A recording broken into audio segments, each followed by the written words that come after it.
नमस्कार दोस्तों, स्वागत है आपके अपने YouTube चैनल में। तो आज अपन इस वीडियो में बात करने वाले आपकी जो ग्रुप 4 की एग्जाम होने वाली है उसके दो बहुत ही इंपॉर्टेंट सब्जेक्ट के बारे में बात करने वाले हैं कि उन दो सब्जेक्ट में आपके कौन कौन से मेन जो टॉपिक्स हैं वो आपको ज़्यादा ध्यान देना है और किस तरीके से आपको पढ़ना है वो आज मैं आपको इस वीडियो में बताने वाला हूँ। तो दो कौन से सब्जेक्ट है, एक तो मैं सबसे पहले आपको बताने वाला हूँ हिंदी, और दूसरा है आपका इंग्लिश, जिसमें इंग्लिश में आपको बहुत ज़्यादा प्रॉब्लम्स फेस करनी पड़ती है। ठीक है, तो इन दो सब्जेक्ट में आपको कौन कौन से टॉपिक ज़्यादा मोस्ट इंपॉर्टेंट पढ़ना है, जिससे आपकी जो चीज़ें हैं पेपर में वो बहुत आसानी से आपको वहाँ पर देखने को मिलेगी।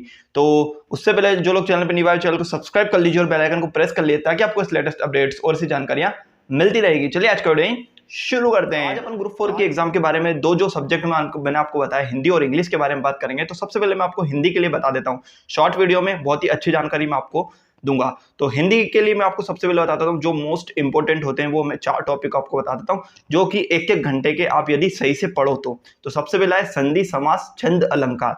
ये जो 4 टॉपिक्स हैं ये आपके जो एक एक घंटे में भी आप समझोगे तो बहुत इजी टॉपिक्स है, और आपको समझने के बाद आपकी समझ थोड़ी अच्छी होनी चाहिए।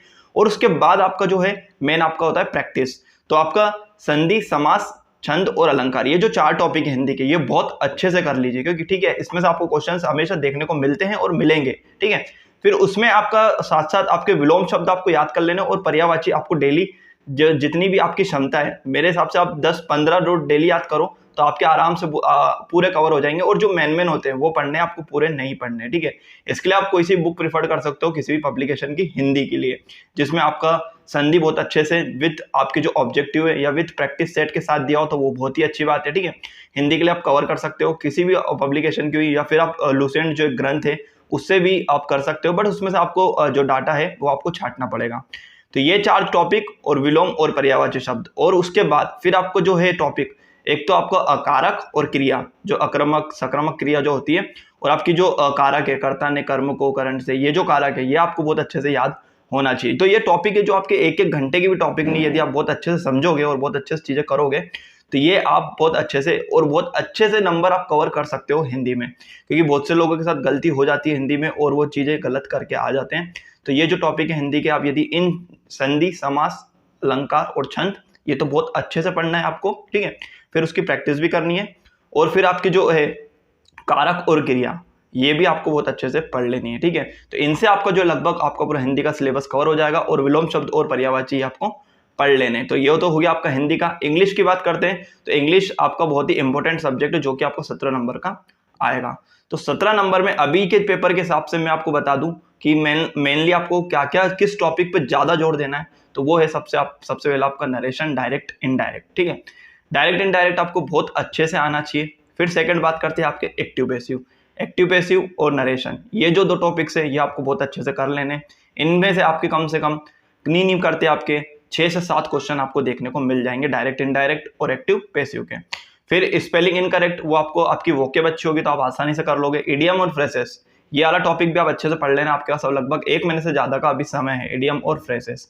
फिर आपका 2 से 3 क्वेश्चन आपको PQRS वाले आपको देखने को मिल जाएंगे। यदि आपकी वोकेब बहुत अच्छी है, आपकी वर्ड पकड़ बहुत अच्छी है कि आप समझ सकते हो कि ये सेंटेंस क्या कह रहा है, तो आप PQRS बहुत अच्छे से बना सकोगे। तो जिस प्रकार से आपने देखा होगा पिछले पेपरों में भी आपका जो PQRS वाला जो पैटर्न है वो आपको पटवारी में भी देखने को मिला होगा, तो उसमें लगभग आपके 2 से 3 क्वेश्चन आपके आसानी से आपके आएंगे। तो वो आपकी थोड़ी सी जो वर्ड पावर है वो आपको अच्छी कर लेनी है। ठीक है, इडियम फ्रेजेस मैंने बता दिया। 1 वर्ड सब्स्टिट्यूशन आपको लगभग, आपसे यदि दिन में 5 याद होते हैं तो 5 याद करिए, पर याद करिए 1 वर्ड सब्स्टिट्यूशन भी। तो इस हिसाब से आपका जो है हिंदी इंग्लिश का जो सिलेबस है वो इस, यदि आप नरेशन, एक्टिव पैसिव, ठीक है, आर्टिकल और ये जो होते हैं ये टॉपिक आपके 1-1, 2-2 घंटे के, यदि आप अच्छे से पढ़ोगे तो ठीक है। उसके बाद आपको प्रैक्टिस करनी है। समझने के लिए आपके पास 1 घंटा बहुत सफिशिएंट होता है, यदि आर्टिकल वाला, प्रीपोजिशन वाला यदि आप लेक्चर लेते हो तो उतना काफी है। फिर उसके बाद अब डिपेंड करता है आपकी प्रैक्टिस पे कि आप प्रैक्टिस सही तरीके से कर रहे हो या नहीं कर रहे हो, वो चीजें सारी क्लियर होती है। तो नरेशन आपको बहुत अच्छे से पढ़ लेना है। एक्टिव पैसिव आपका जो टॉपिक है वो आपको बहुत अच्छे से क्लियर कर लेना है। फिर उसके बाद थोड़ा सा वर्ड पावर यदि आपको अच्छी करनी है तो वोकेब आपकी अच्छी होनी चाहिए, याद करनी है आपको वोकेब, इडियम एंड फ्रेसेस, और आपके जो आर्टिकल, नाउन और ये प्रीपोजिशन वाले जो पोर्शन है ये आपको कवर कर लेने। तो ये 2 जो टॉपिक है इसमें आपके आसानी से आप 17 नंबर के आप यदि पढ़ोगे तो लगभग आप बहुत अच्छे से पढ़ोगे तो आराम से आपको 30+ नंबर आप इसमें से ला सकते हो। जो मैंने टॉपिक बताया इन पे ज्यादा जोर देके, क्योंकि ये बहुत मोस्ट इंपोर्टेंट टॉपिक है और इन्हीं से क्वेश्चंस बनते हैं। तो होप सो आपको चीज़ें समझ में आ गई होगी। चीज़ समझ में आई तो वीडियो को लाइक कर दीजिए, चैनल को सब्सक्राइब कर दिए, अपने दोस्तों में ज़्यादा शेयर कर दिए। चलिए नए वीडियो मिलते हैं नए टॉपिक के साथ, तब तक के लिए जय हिंद, वंदे मातरम।